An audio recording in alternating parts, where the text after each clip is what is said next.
अस्सलाम वालेकुम नाज़रीन, नवाज़ शरीफ हक़सत न्यूज़ में अवां सभिनी खे भलीकार चऊं पिया। हक़सत न्यूज़ में ख़बरुनि अपडेट जो सिलसिलो जारी आहे। ख़बर शामिल कयूं पिया दौलतपुर सिफन खां। दौलतपुर पहिरियां टाउन समेत मुख़्तलिफ़ मेगा प्रोजेक्ट्स पारां सिंध जे ज़मीन ते वालार ख़िलाफ़ ACOP मरकज़ी अॻुवान सैयद ज़ैन शाह सां यकजहती ऐं सिंध एक्शन कमेटी जे मरकज़ी क़यादत ऐं क़ौमी कारकुननि ते कूड़ा केस दाख़िल करणु ऐं गिरफ़्तारीअ ख़िलाफ़ जिदोजहद खे तेज़ करणु।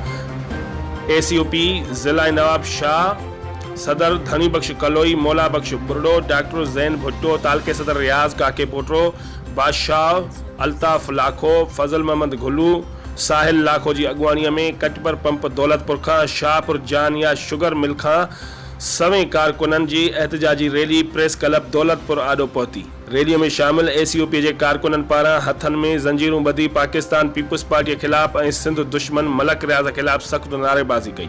उन मौक़े ते अॻुवाननि ख़िताब कंदे चयो त पहिरियां टाउन जी सिंधी ॻोठनि ते वालार करणु, क़ौम परस्त अॻुवाननि ऐं कारकुननि ते रोज़ रोज़ कूड़ा केस दाख़िल करण जी सख़्त लफ़्ज़नि में मज़म्मत कयूं था।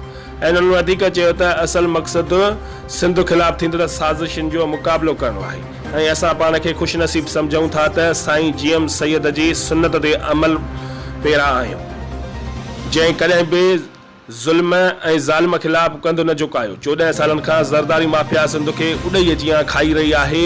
असां हाणे कंहिं बि सूरत में बर्दाश्त न कंदासीं। जॾहिं त क़ौमी कारकुननि जी विख विख ते शानदार इस्तक़बाल कयो वियो। रिपोर्ट कराए फ़कीर हक़ नवाज़, कलंदरी हक़सत न्यूज़, दौलतपुर सिफन।